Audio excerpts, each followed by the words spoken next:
rumah sakit yang ada di sini itu rumah sakit RSDP ya Pak, apakah Bapak bersedia?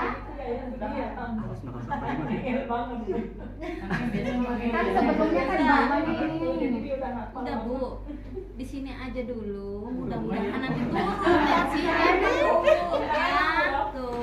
Ini makanan kan iya, ini lagi pusing aja, nanti kalau diobatin turun Bu, apa-apa. Bapak masih satu rumah sama Ibu? Kebetulan masih Ibu.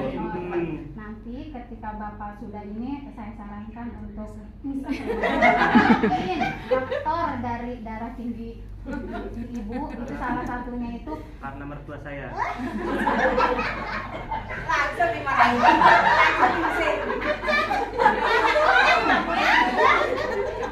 Ngomongnya nanti kalau sudah 42 hari. Kalau ngomong sekarang dianya yang bener tambah tensi tinggi. Sekarang mah di ibu aja kita begitu. makin dok, emang kalau kayak begini Astagfirullahaladzim.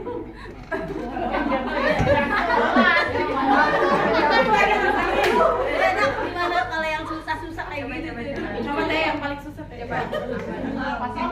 Ibu namanya siapa sayang? Ya Bu. Pernah begitu kak? Pernah begitu kak?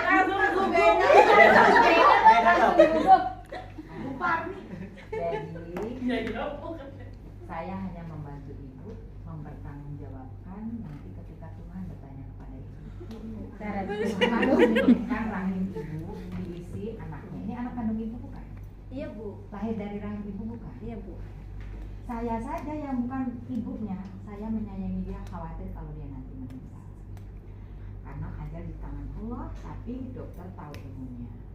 Jadi kalau ibu sayang sama anak, istighfar nomor 1, baca Al-Fatihah nomor 2. Setelah itu ibu percaya bahwa saya dokter dan ibu bukan dokter.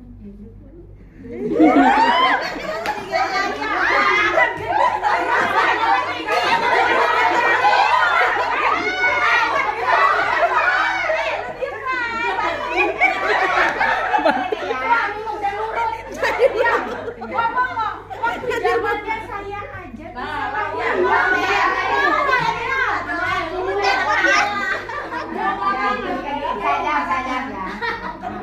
Waktu zaman ibu bisa lahir normal karena Tuhan ngasih ujian itu beda-beda. Kalau dulu nggak ada mobil, orang juga bisa berjalan kaki.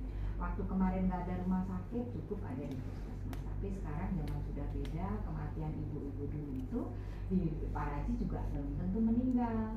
Tapi sekarang ini sudah ilmu pengetahuannya sudah tinggi, banyak penyakit yang menghinggapi ibu hamil. Dulu nggak ada Bu yang gini-gini nih. Nah sekarang banyak tuh kematiannya karena itu. Ya faktor stres, faktor jauh dari Tuhan, faktor kadang-kadang perempuan itu banyak ngeyelnya Bu, memang Bu ini. Salah satunya ibu yang masih neraka itu Bu biasanya. Yang apa namanya kurang syukur sama suami. Aja takut ya, lawan. Sekarang di teman-teman di puskesmas ini harus berbicaranya kalau dukun jadi paraji, bidan jadi Ustazah. ya. Jadi semua bidan harus jadi ustazah. Bagaimana seorang ustazah itu mempunyai jamaah pengajian? Kira-kira kalau jamaah pengajian disuruh ustazahnya nurut nggak? Nurut. Kalau ini menjadi tenaga kesehatan bidan. Kalau bidan itu punya wibawa seperti dokter, kalau dokter itu buka bajunya Bu, buka celananya Bu, nurut nggak? Nurut. Itulah yang harus dilakukan semua bidan dan tim kita puskesmas Saremang. Jadi kalau ada orang yang masih ngeyel berarti kita kurang wibawa. Kita kurang wibawa, kita kurang dekatnya dengan Tuhan.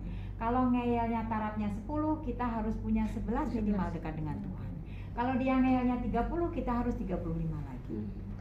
Jelas? Jelas. Jadi jangan ngomong menjelekkan sebelum 42 hari. Udahnya yang denger di situ malahan tambah stres.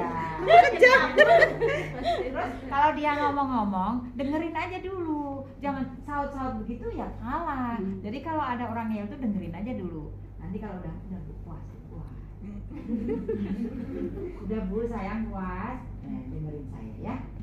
Tapi di sini hatinya pakai sebelum waktu dia ngomong banyak itu baca Al-Fatihah, baca ayat kursi begitu. Jadi kalau orang ngomong-ngomong jangan diem, jangan ikut galau. Iya zikir lah. Ya Allah, tak tahu namanya tadi kan, kita punya kartu kan, nama lengkapnya siapa ya, Ibu si ini, ya Allah saya serahkan, saya titipkan, mudah-mudahan lisannya dijaga untuk tidak membantah perintah kebaikan darimu. Karena saya saat ini menjadi tenaga ahli yang dalam Islam itu, dan serahkanlah segala sesuatu kepada ahlinya, jika tidak tunggulah kehancurannya. Saya sekarang menjadi tenaga ahli, tapi konsekuensinya di dalam hati Tuhan harus tahu bahwa saya benar-benar ahli itu. Tapi kalau bilang ya Tuhan saya tenaga ahli, tapi saya nggak pernah ngisi pantograf, saya nggak ngerti tadi, oh kalau RE itu harus ditulis di sini, oh saya nggak ngerti, oh ini apalagi screening nggak dilakukan, ya atuh nggak bakal menang. Nah itu hikmahnya Tuhan menempatkan kita di sebuah daerah yang masyarakatnya ngeyel dan sulit. Berarti Tuhan berfirman pada kalian, kalian aku beri tantangan ke tempat yang sulit, maka kalian harus mendekatkan diri kepada Tuhan untuk meminta kepada Tuhan kekuatan cahaya yang banyak. Makanya kalau dukun jadi paraji, bidan jadi ustazah. Kalau masih dingayali begini, ustazahnya belum khatam. Tambah lagi baca Qur'annya, tambah lagi sholat tahajudnya, tambah lagi taat suaminya. Udah dok, saya udah puasa udah nih, tapi suka melawan suaminya batal. Karena surga kita, di surga kita itu